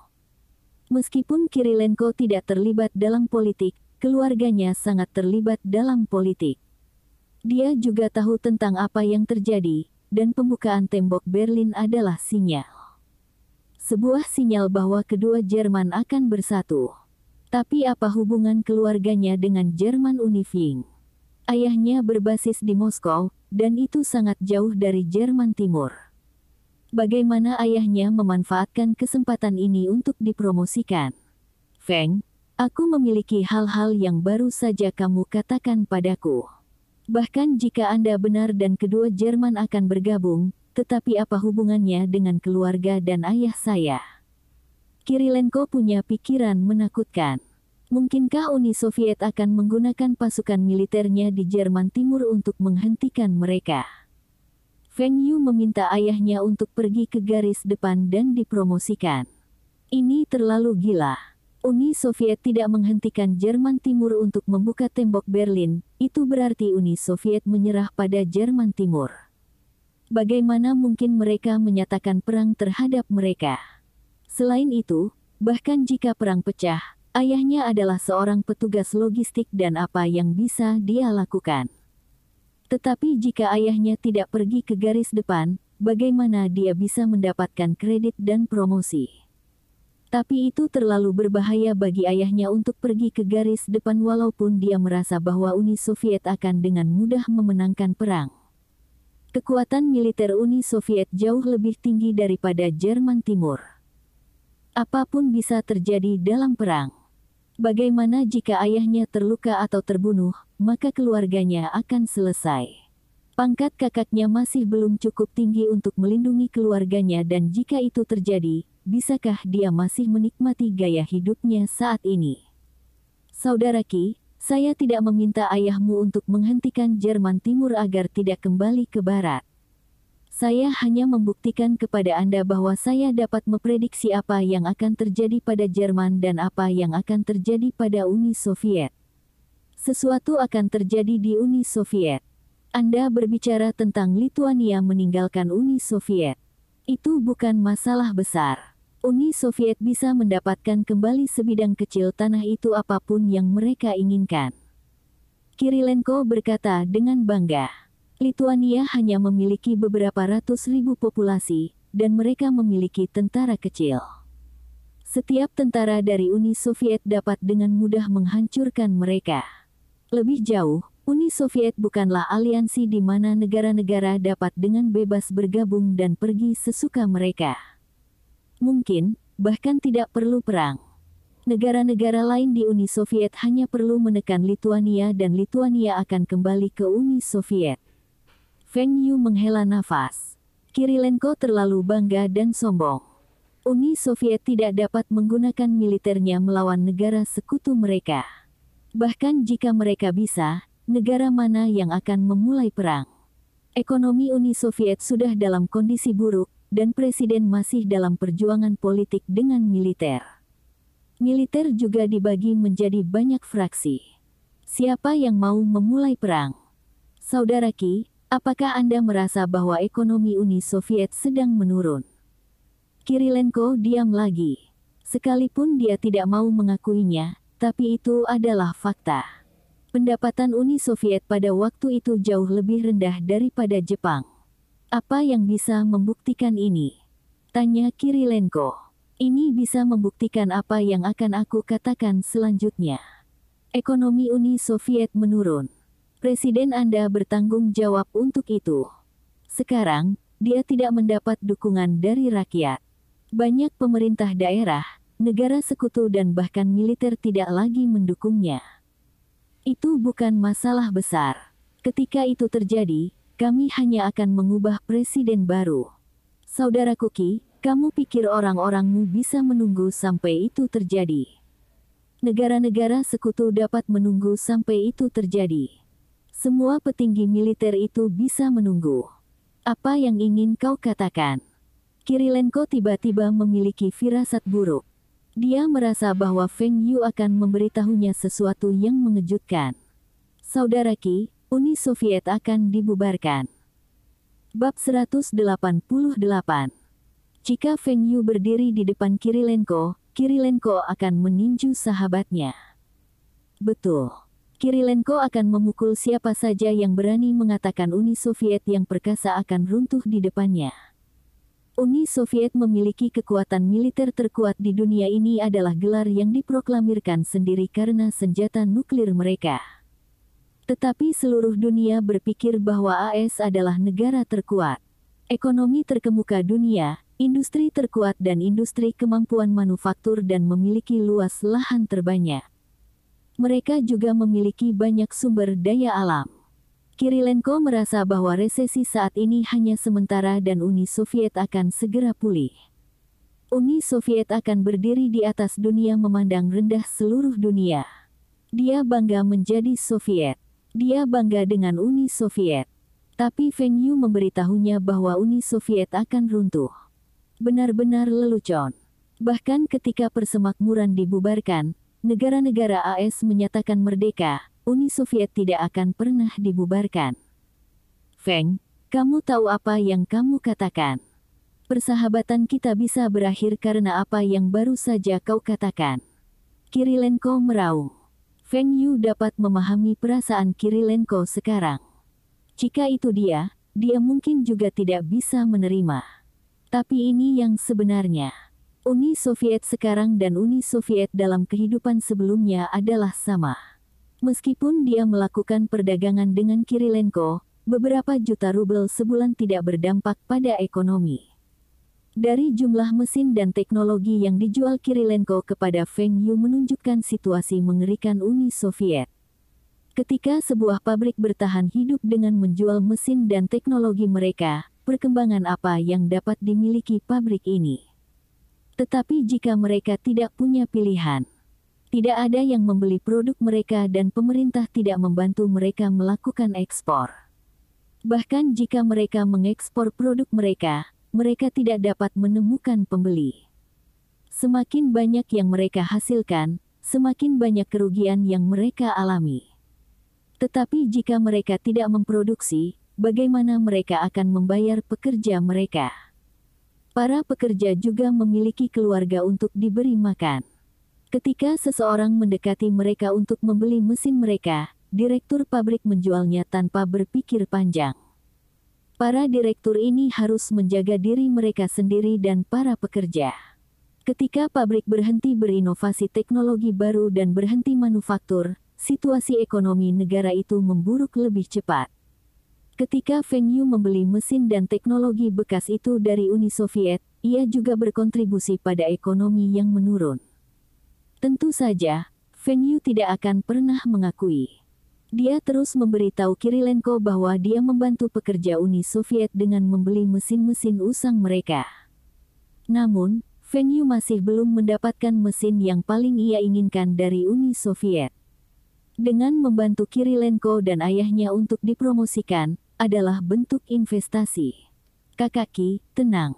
Mungkin Anda berpikir bahwa saya seorang yang mengkhawatirkan atau bahkan berbicara tentang sampah. Tapi tolong biarkan saya selesai. Saya akan membuktikan bahwa apa yang saya katakan itu benar. Bagaimana Anda akan membuktikan? Apa bukti yang Anda miliki?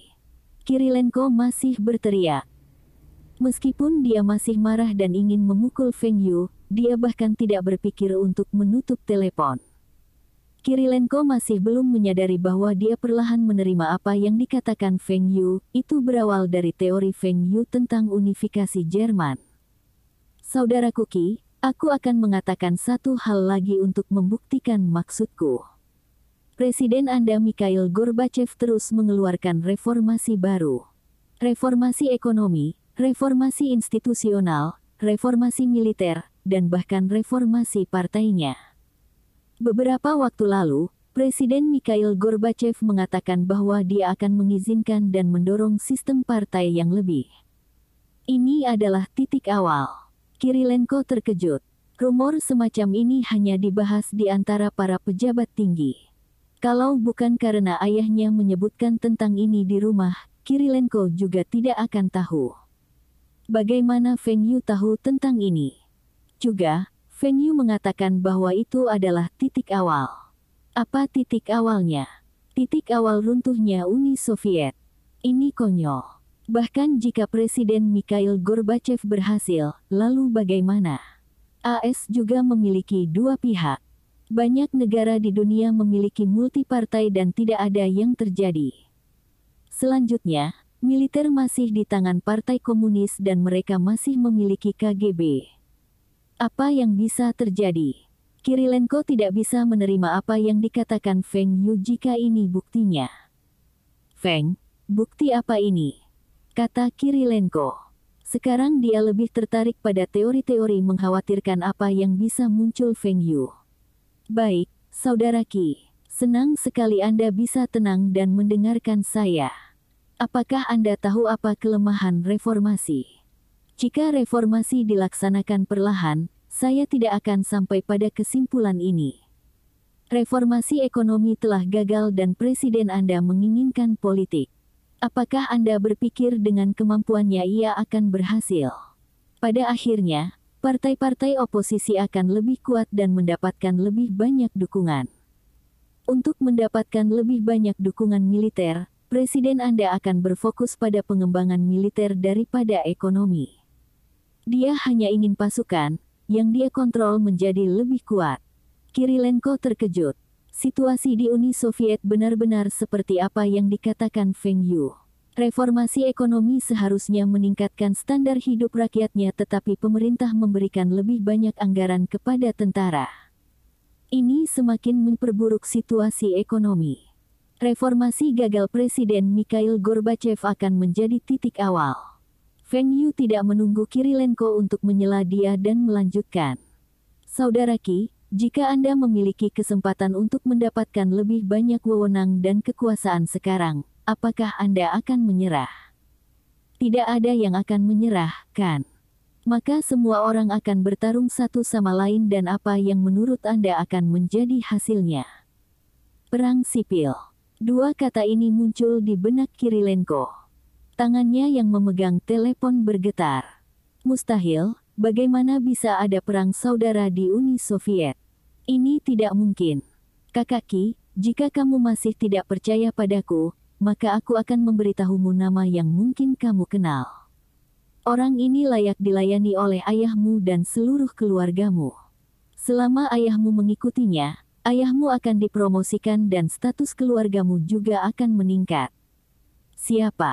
Tanya Kirilenko tanpa berpikir. Dia langsung menyesal setelah bertanya. Ini membuktikan bahwa dia percaya apa yang dikatakan Feng Yu. Uni Soviet akan runtuh.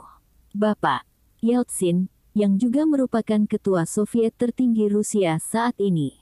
Dia dipecat oleh Presiden Mikhail Gorbachev di masa lalu, tetapi dia dapat kembali berkuasa melalui pemilihan. Ini adalah kegagalan Presiden Mikhail Gorbachev. Juga, Tuan Yeltsin akan terpilih sebagai Presiden Republik Sosialis Federasi Soviet Rusia. Ini akan segera terjadi. Yeltsin. Kirilenko tahu siapa dia. Dia dipecat oleh presiden karena mengkritik presiden dan para pemimpin atas kegagalan reformasi ekonomi beberapa tahun yang lalu. Tetapi tahun lalu, ia dipilih oleh rakyat dan kembali ke parlemen. Tetapi semua orang merasa bahwa presiden akan menemukan cara untuk merawatnya dan mengusirnya. Feng Yu ada di Tiongkok dan bagaimana dia bisa tahu tentang semua ini? Feng Yu bahkan mengklaim bahwa Yeltsin akan menjadi Presiden Republik Sosialis Federasi Soviet Rusia. Apakah Presiden Mikhail Gorbachev bahkan akan menyetujuinya? Kakak Qi, hal-hal yang baru saja kukatakan padamu dapat segera dibuktikan. Anda bisa memberitahu ayah Anda tetapi tidak kepada orang lain. Ini adalah kesempatan bagi ayahmu dan keluargamu untuk naik status. Feng Yu tertawa setelah menutup telepon. Peristiwa bersejarah sedang terjadi dan ketika itu terjadi, Feng Yu akan menyapu segala sesuatu di Uni Soviet. Bab 189. Feng Yu kembali ke distrik pada malam tahun baru Imlek. Dia membawa sebuah truk penuh barang tahun baru. Setelah menurunkan truk, Feng Yu memberi pengemudi paket merah 50 RMB. Dan sopir itu dengan senang hati pulang untuk merayakannya. Feng Xingtai tidak senang dengan Feng Yu. Mengapa putra yang tidak berguna ini menghabiskan begitu banyak uang untuk membeli barang tahun baru? Tetapi ketika dia mengetahui bahwa beberapa dari barang-barang ini berasal dari menantunya, suasana hatinya berubah menjadi lebih baik. Feng Xingtai tahu bahwa putrinya hamil dan dia memutuskan untuk mengunjungi mertuanya pada hari ketiga tahun baru dan pada saat yang sama mengunjungi putrinya. Ada lebih sedikit orang selama tahun baru tahun ini, tetapi tradisi keluarga Feng tidak berubah. 8 hidangan daging dan 2 hidangan sayuran. Semua hidangan selesai dalam waktu 1 jam. Satu-satunya perbedaan adalah kue. Kue tahun ini menggunakan daun bawang dan telur. Mereka muak makan daging karena mereka telah makan daging sepanjang tahun. Ketika Feng Yu kembali ke kehidupan saat ini, situasi keuangan keluarganya tidak terlalu buruk, tetapi masih sulit bagi mereka untuk makan daging. Seringkali, mereka tidak dapat membeli daging bahkan ketika mereka punya uang. Meskipun orang-orang di peternakan tidak peduli dengan tiket makanan dan menggunakan uang tunai untuk membeli daging, masih ada sangat sedikit orang yang menyembelih babi mereka di Samar. Sekarang situasinya membaik. Peternakan Tian Peng Pik memiliki banyak babi untuk dijual setiap bulan, dan itu memasok tidak hanya ke kabupaten tetapi juga kota-kota sekitarnya. Orang-orang di kota-kota juga mendengar tentang peternakan babi Tian Peng.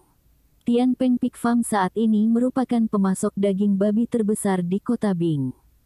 Semua orang mengatakan daging babi dari Tian Peng Pig Farm adalah yang terbaik.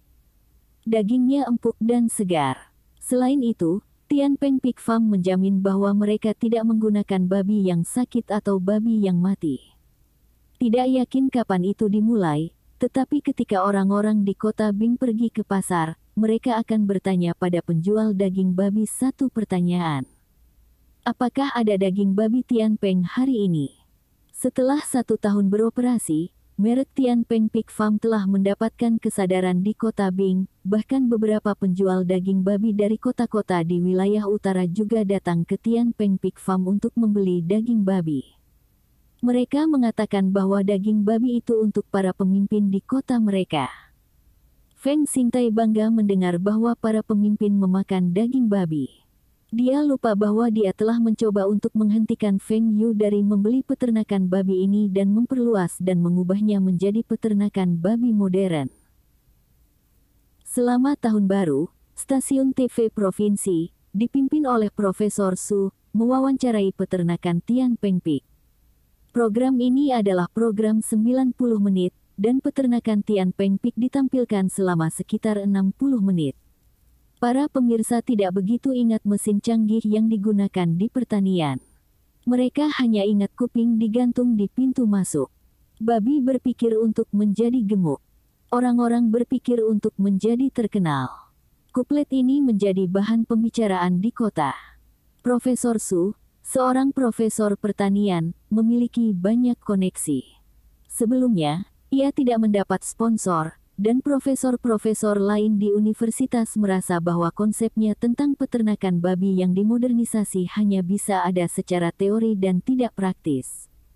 Faktanya adalah Profesor Su tidak mendapat dukungan dari profesor lain karena jika dana terbatas, sebuah pertanian modern akan menghabiskan banyak dana universitas, sehingga hanya sedikit yang tersisa untuk penelitian di bidang lain.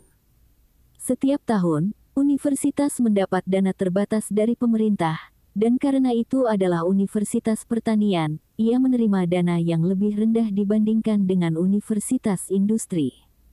Peternakan babi modern milik Profesor Su akan menelan biaya setidaknya 1 juta RMB.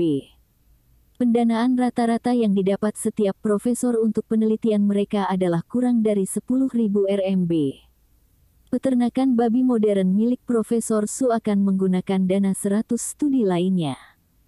Ini adalah jumlah yang besar, dan bahkan jika universitas memiliki jumlah ini, mereka juga tidak akan memberikannya kepada Profesor Su. Untungnya, Feng Yu mendekatinya tentang pakan ternak dan mengetahui bahwa ia telah menghentikan penelitiannya di peternakan babi yang dimodernisasi karena kurangnya dana. Keduanya rukun. Feng Yu ingin mendirikan peternakan babi seperti itu. Meskipun investasi awalnya banyak, begitu merek didirikan, daging babi dari peternakan bisa dijual lebih tinggi dari rata-rata. Pada awalnya, Feng Xingtai khawatir daging babi itu tidak bisa dijual dan ingin mengimpor jalur produksi sosis. Babi yang tidak terjual bisa dibuat menjadi sosis. Tapi tanpa diduga, ada banyak konsumen yang membeli daging babi. Peternakan Tian Peng Pik memproduksi sekitar 10.000 babi setahun, dan semuanya dijual ke daerah sekitar kota Bing dan Provinsi Lin. Feng Yu bahkan tidak melakukan banyak pemasaran, dan pasar untuk pakan ternak terbuka bersama dengan daging babi. Saat ini, keuntungan dari pakan ternak lebih dari minyak kedelai. Feng Xingtai sangat puas dengan hasil ini. Awalnya, ada banyak makanan ternak yang tidak terjual di gudang dan Feng Xingtai sangat khawatir, tetapi beberapa bulan kemudian, pakan ternak ini adalah produk terlaris Taihua Food Processing Factory. Bahkan tidak ada WBE novel TV, dan itu menjual lebih baik daripada minyak kedelai yang diupnovelkan. Feng Yu merasa ini normal. Pakan ternak butiran lebih baik dan lebih murah daripada menggunakan jagung atau gandum. Babi yang diberi pakan pelet masih tumbuh lebih cepat daripada babi lainnya.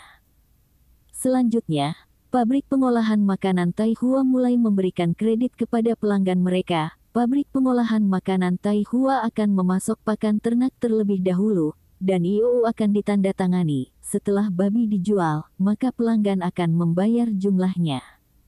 Peternak yang tidak mampu atau tidak mau membeli pakan ternak melihat peluang ini.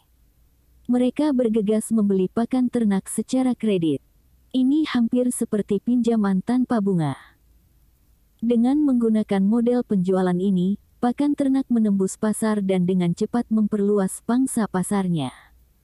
Dari penelitian pasar yang dilakukan oleh pabrik pengolahan makanan Taihua, merek pakan ternak mereka memiliki 80% pangsa pasar pakan ternak granul di Provinsi Longjiang, 60% Provinsi Lin dan 20% Provinsi Liao. Provinsi Riau juga memiliki pabrik yang memproduksi butiran pakan ternak, dan itu masih perusahaan milik negara. Pabrik ini didirikan jauh lebih awal dari pabrik Taihua, tetapi mereka tidak mengizinkan persyaratan kredit. Wu Zigang dan yang lainnya telah berjanji bahwa dengan metode pembayaran ini, mereka akan dapat meningkatkan pangsa pasar Provinsi Riau 1 kali lipat dalam setahun dan terus memimpin pasar Provinsi Longjiang dan Lin. Feng Yu telah menggunakan skema pembayaran persyaratan kredit ini, dan jika dia bahkan tidak dapat menduduki 3 provinsi di wilayah timur laut, maka dia akan sangat kecewa dengan Wu Zigang dan staf lainnya. Dia tidak berharap mereka menjadi jenius penjualan, tetapi mereka juga tidak boleh jepit. Meningkatnya penjualan pakan ternak berarti semakin banyak orang memelihara babi. Meskipun masih ada permintaan besar untuk daging babi, penjualan Tian Peng Pig Farm masih akan terpengaruh. Feng Yu memiliki kepercayaan diri untuk terus mengendalikan pasar kota Bing, tetapi untuk daerah lain, penjualan daging babi akan dipengaruhi oleh peternakan babi lokal. Setelah Tian Peng Pig Farm muncul di berita Longjiang, Feng Yu dapat meramalkan bahwa para pemimpin dari provinsi lain berusaha untuk mendorong proyek peternakan babi. Di era ini, banyak pemimpin pemerintahan hanya tahu cara menyalin orang lain. Mereka hanya meniru apapun yang menguntungkan dan tidak mempertimbangkan permintaan pasar. Tapi ini masih baik-baik saja. Tian Peng babi akan lebih mapan, dan bahkan jika penjualan daging babi terpengaruh, masih akan ada produk HAM yang keluar. Permintaan untuk pasar HAM saat ini masih lebih besar dari penawaran. Feng Yu bahkan bisa membuat rantai merek terkait. Dia akan menamainya sebagai Tian Peng babi segar. Jika dia bisa mendapatkan mayoritas pangsa pasar dari 3 provinsi di timur laut, akan ada keuntungan tanpa akhir, dan itu bahkan mungkin bagi perusahaan untuk terdaftar. Setahun terakhir ini, Old Feng menjadi kaya. Bab 190. Ibu Feng Yu membangunkannya pada pukul 6 pagi di pagi tahun baru Imlek. Dia tidak peduli jika Feng Yu tidur di dini hari. Ini adalah tradisi daerah. Semakin awal Anda mengunjungi, semakin menguntungkan. Feng Xingtai sekarang adalah bos terkaya di distrik ini. Orang-orang dari pabrik pengolahan makanan Taihua dan pertanian Tian Peng Pig akan mengunjunginya sangat awal. Itu tidak akan sangat baik bagi para pengunjung untuk melihat Feng Yu masih di tempat tidur ketika mereka berkunjung. Feng Yu memasukkan beberapa pangsit ke dalam mulutnya dan pergi untuk mencuci. Tepat ketika dia berpakaian, ada yang mengetuk pintu. Direktur Feng, selamat tahun baru. Kakak ipar, Xiao Feng, selamat tahun baru. Orang yang berkunjung berasal dari pabrik Taihua, dan dia mengatakan banyak ucapan selamat datang ketika memasuki rumah. Feng Yu berjabat tangan dan bertukar salam. Feng Yu telah memutuskan untuk meninggalkan rumahnya. Ayo, Xiao Feng, paket merah ini dari paman. Orang ini mengeluarkan uang kertas 10 RMB dan mendorongnya ke tangan Feng Yu. Feng Yu, jumlah yang dia dapatkan sehari selama setahun terakhir lebih dari gaji tahunan rata-rata orang. Dia bahkan telah memberikan lebih dari 100.000 RMB sebagai bonus dan hadiah. Sekarang, dia diperlakukan seperti anak kecil, dan orang ini masih menggunakan statusnya sebagai penatua untuk membuatnya menerima 10 RMB ini. Feng Yu memaksakan senyum dan menyimpan paket merah itu. Dia menggumamkan terima kasih. Dia frustrasi. Sejak kapan dia harus mengucapkan terima kasih sebesar 10 RMB? Tepat ketika dia hendak melarikan diri dari rumahnya, seseorang datang. Ketika orang ini melihat Feng Yu, dia juga mengeluarkan uang kertas 10 RMB dan mendorongnya ke tangannya. Para pengunjung datang satu demi satu. Dalam 1 jam, Feng Yu menerima beberapa ratus RMB paket merah. Semua pengunjung memberikan 10 catatan RMB sebagai paket merah. Akhirnya, ada kedamaian. Feng Yu memijat wajahnya yang sakit dan duduk kelelahan di sofa. Tidak mudah menghibur orang. Feng Yu merasa bahwa itu lebih melelahkan dalam 1 jam terakhir daripada menghadiri 1 jam pelajaran fisika. Ayah, kenapa aku tidak kenal orang-orang ini? Ini adalah orang-orang yang pernah bekerja dengan pabrik kami. Saya tidak berharap beberapa dari mereka muncul juga. Terutama Song Deliang dan Zheng Guangming. Anda juga harus tahu karakter mereka dengan baik. Mereka bergegas ke sini pagi-pagi sekali dari desa untuk mengunjungi kami. Saya pikir mereka mengharapkan kita memberi mereka sesuatu ketika kita kembali ke desa untuk kunjungan tahun baru. Feng Xingtai menggelengkan kepalanya. Kedua pengaduk itu telah meminjam minyak kedelai tanpa malu-malu dari pabrik beberapa kali dan tidak kembali sekalipun. Feng Yu juga merasa tidak berdaya. Bagi orang-orang yang tak tahu malu ini, tidak ada yang bisa dia lakukan. Bahkan jika Anda memarahi mereka, mereka hanya akan mengabaikan Anda. Jika Anda memukul mereka, maka mereka akan kembali setiap hari, meminta kompensasi. Zhang Muhua bertanya dengan sedih, mengapa kamu meminta Xiao Yu untuk menerima paket merah itu bahkan ketika dia mengatakan bahwa dia tidak mau? Anda tidak ingat tahun lalu ketika Anda memberi anak-anak mereka 50 paket merah RMB, mereka masih mengeluh bahwa itu terlalu sedikit. Tahun ini kamu setidaknya harus memberi mereka masing-masing 100 RMB. Feng Yu tidak memikirkan ini sebelumnya. Tapi sudahlah. Hanya beberapa ribu RMB. Jumlah ini tidak ada artinya bagi keluarganya. Tahun ini, Feng Yu meminta ayahnya untuk menyumbang ke kantor polisi setempat jauh lebih banyak dari jumlah ini. Ketuk, ketuk, ketuk. Ketukan itu dimulai lagi, dan Feng Yu segera melompat dari sofa dan berteriak, "Ayah, Ibu, aku akan keluar untuk mengunjungi tahun baru. Makan siang untukku." Feng Yu membuka pintu dan mengucapkan selamat tahun baru dan lari. Dia tidak membiarkan pengunjung menghentikannya. Orang ini memasuki rumah dan tidak melihat Feng Yu. Setelah bertanya, dia menyadari bahwa anak yang berlari sebelumnya adalah Feng Yu. Wajahnya menunjukkan sedikit penyesalan.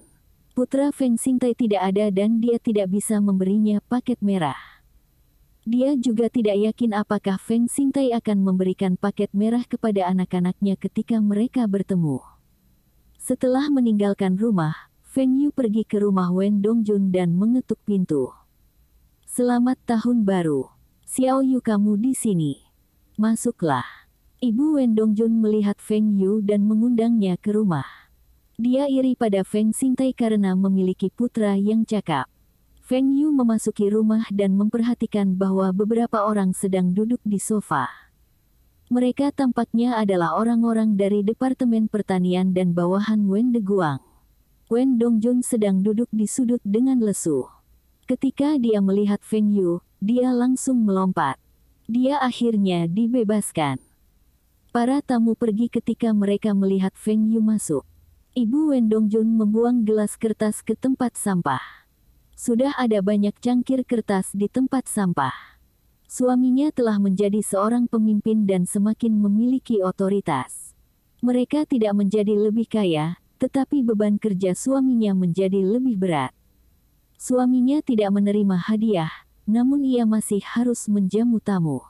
Hanya gelas kertas menghabiskan banyak uang. Feng Yu menyapa Wen De Guang dan menyeret Wen Dongjun keluar dari rumah. Wen Dongjun sama dengan Feng Yu. Dia terperangkap di dalam rumah sejak dini hari. Tetapi satu-satunya perbedaan adalah bahwa ibu Feng Yu ingin dia meninggalkan rumah, dan ibu Wen Dongjun tidak ingin dia pergi. Orang-orang yang mengunjungi Wen De Guang datang dengan tangan kosong, dan mereka setidaknya akan memberikan putranya paket merah. Wen Dongjun sudah masuk sekolah menengah dan merasa malu menerima paket merah.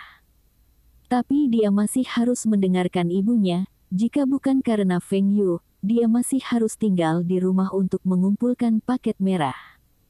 Tahun baru tahun ini tidak ada artinya.